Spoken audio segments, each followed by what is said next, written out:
Olá, igreja, tudo bem com vocês? A paz do Senhor Jesus.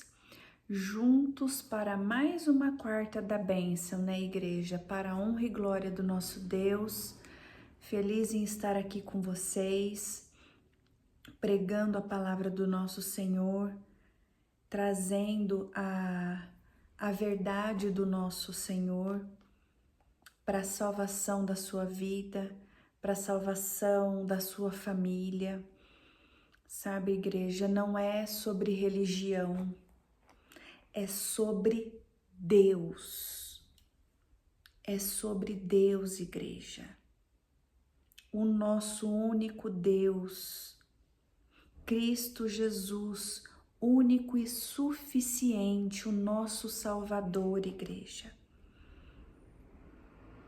Então hoje eu quero trazer um pouquinho para mim, para você, sobre o preço da desobediência, sobre a promessa de Deus e o preço da desobediência e infidelidade a Deus, igreja. É sério, né? Forte, é um tema muito forte, né? Que eu estava aqui meditando na palavra do Senhor e quero refletir aqui com vocês. Amém?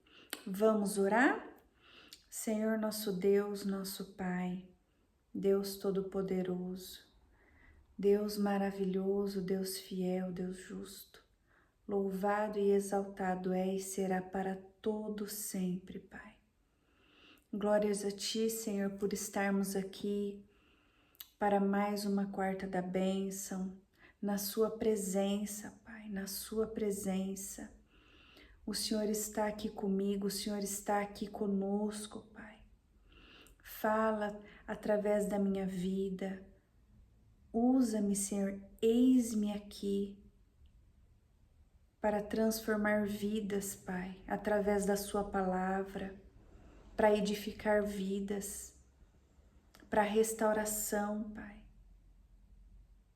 O Senhor não tem prazer, Pai, na morte, nem na morte espiritual, Pai. Então fala conosco neste dia. É o que nós te pedimos e te agradecemos em nome de Jesus. Amém, igreja? Hoje eu quero falar um pouquinho sobre os planos do Senhor na nossa vida, sobre a promessa dele, porque o Senhor, igreja, ele tem algo, ele tem um propósito para a minha vida e para a sua vida. Ele tem algo para você. Desde aqui da terra, deixa eu ajustar um pouquinho aqui. Desde aqui da terra, o Senhor tem um propósito na nossa vida, entende? Uma promessa de salvação, de libertação, de prosperidade, de bênçãos, de ministério. Ninguém veio a passeio, nem eu e nem você, tá? Eu quero trazer sobre Saul, né? Sobre o reinado de Saul. Então, nós vamos meditar em 1 Samuel, no capítulo 13. Eu vou trazer alguns versículos que me chamaram a atenção, tá? Nessa época aqui, Saul já governava já há uns 2 anos. Saul já era adulto quando foi chamado para rei, né? E Deus, igreja, desde quando ele escolheu, né, Saul, ele usou Samuel para dar as instruções para Saul de como Deus esperava, né, que fosse o reinado de Saul, o comportamento de Saul, que Saul estava ali para representar a Deus ali, né, e trazer o povo para perto de Deus e não para afastar o povo de Deus, tá? Então, passando aí um tempo, fazia 50 anos que os filisteus e os israelitas não iam para a guerra, né? Não iam ir para a batalha, mas chegou o momento dessa batalha, tá? Então, em momentos de guerra, de batalha, Saul chamava o profeta Samuel, né, para ouvir a direção de Deus, para Samuel orar, né, e trazer um direcionamento. E nesse momento assim o fez, Saul fez isso, né? E aí Samuel deu uma orientação para Saul, para levar os homens até tal lugar e esperar 7 dias, que Samuel iria ali, né, para ofertar ao Senhor, sacrifício ao Senhor. E Samuel deixou bem claro que Saul não podia fazer nada a não ser seguir o que o Samuel estava falando. Esperar 7 dias, esperar Samuel chegar. Vai para tal lugar e espera que eu vou chegar lá para fazer o que tem que ser feito, né? E aí, igreja, como os israelitas, né, os soldados, não era só para Saul ir sozinho, era para levar os soldados também.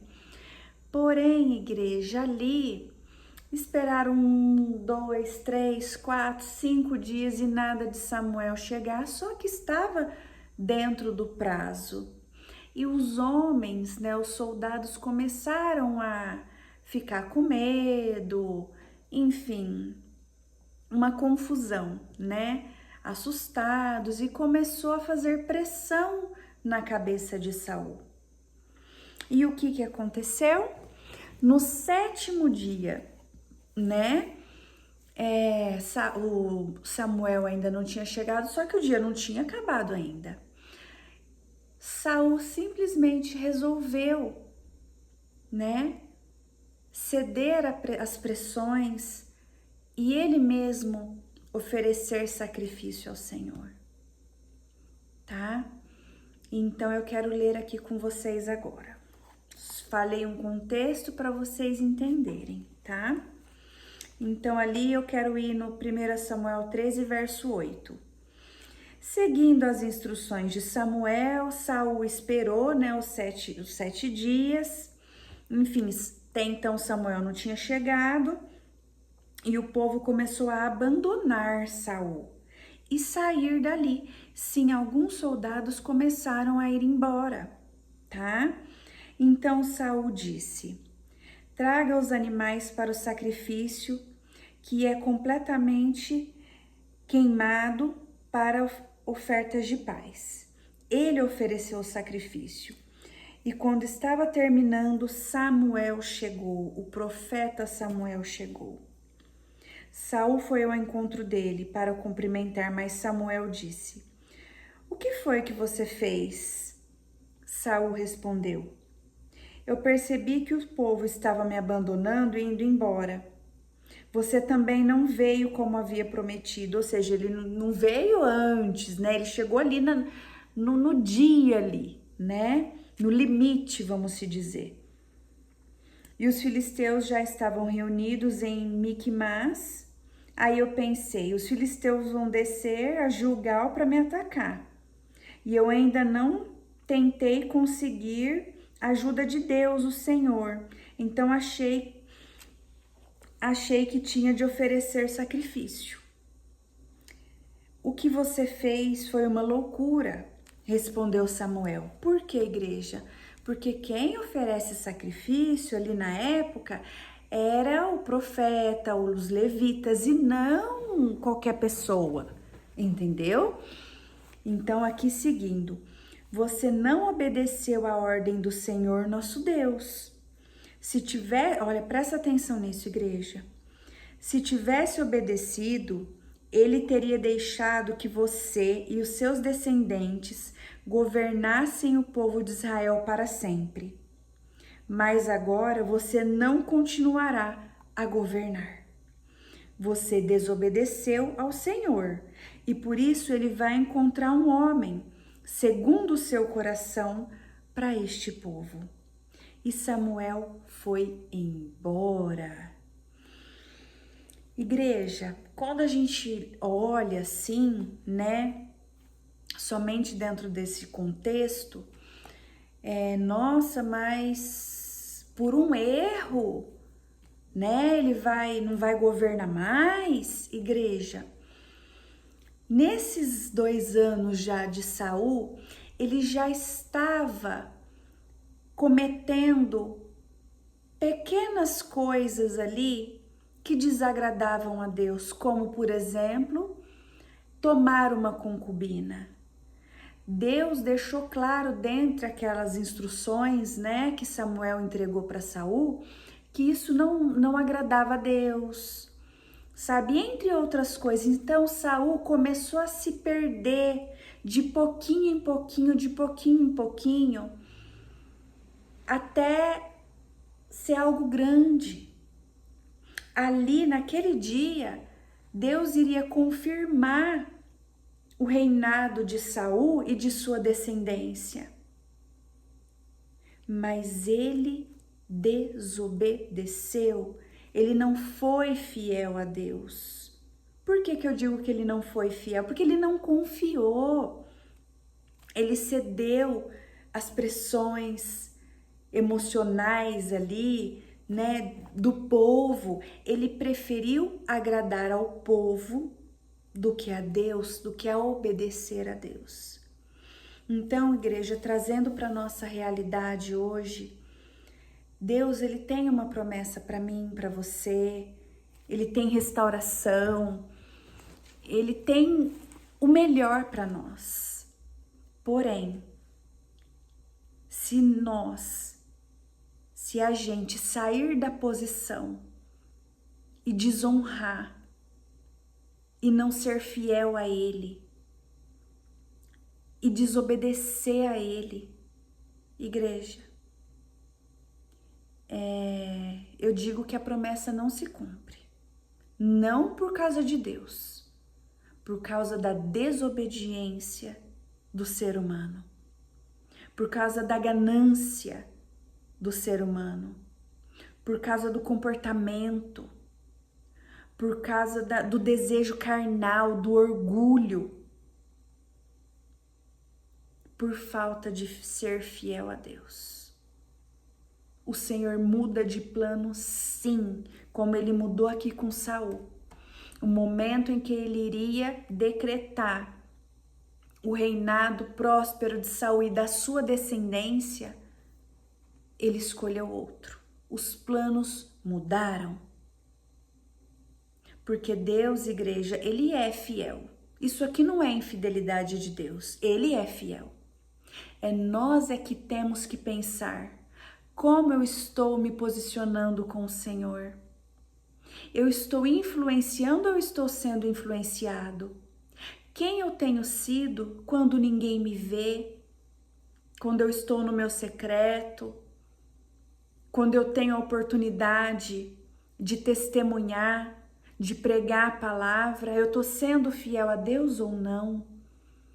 Qual caminho eu estou seguindo rumo à promessa? Eu estou obedecendo o tempo de Deus, por quê? Aqui Saul precisou esperar. Ali foi uma prova, igreja. Saul precisou esperar. Entende? Mas ele quis ir com a força do seu braço. E dessa maneira não funciona com Deus. Não queira ir com a força do seu braço, igreja. Não queira passar por cima do Senhor. Ele conhece o nosso coração. O ser humano, ele pode enganar pastor, padres, pode enganar pessoas, mas não a Deus. E olha que eu digo que eu, como pastora, o Senhor sempre me revela algumas coisas. Se é algo que o Senhor não nos deixe enganado, o Senhor não me deixe enganada, igreja. E se você se colocar na posição, Ele também não vai te deixar enganado. Entende? Vale a pena ser fiel a Deus. Vale a pena esperar o tempo de Deus, o tempo de amadurecimento, tempo de, entende? Ali era 7 dias, mas 7 dias, igreja, muito tenso, né? Uma batalha, uma guerra podia estourar. E se a gente cede às pressões da nossa vontade, do nosso emocional, a gente se perde e coloca tudo a perder. Tudo a perder, igreja. Cuidado, igreja, com a falta de fidelidade a Deus. Não é falta de fidelidade à religião. Eu não tô falando de religião aqui, eu tô falando de Deus. Deus, o Todo-Poderoso, que criou o céu e a terra, dono do universo, dono de tudo, dono do ouro, dono da prata. É uma ordem dele, igreja. Basta uma ordem dele. Não é sobre religião. É Deus, Cristo Jesus. É sobre a palavra dele. Entende, igreja? É muito sério. É sobre uma promessa que ele tem na nossa vida, na minha e na sua vida. Não permita que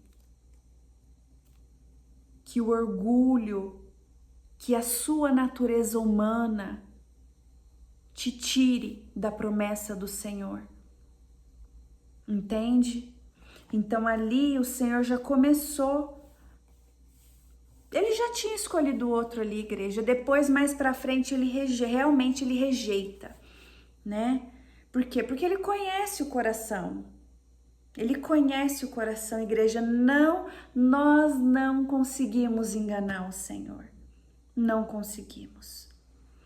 Então, igreja, é tempo de arrependimento, é tempo de conserto, é tempo de esperar em Deus, saber esperar, entende? É tempo de fidelidade. Sempre é tempo de fidelidade, né? Não existe a gente não ser fiel a Deus, igreja. Misericórdia. Isso não significa que somos perfeitos, somos pecadores. Mas a falta de fidelidade a Deus é grave. A desobediência é grave, igreja. É muito grave. Que nós possamos refletir nessa passagem com relação à nossa vida e à nossa fidelidade ao Senhor. Amém, igreja? Deus te abençoe, tá? Deus nos abençoe. Quarta-feira que vem, se o Senhor permitir, eu estarei de volta com mais uma quarta da bênção para a honra e glória do nosso Deus. Deus te abençoe.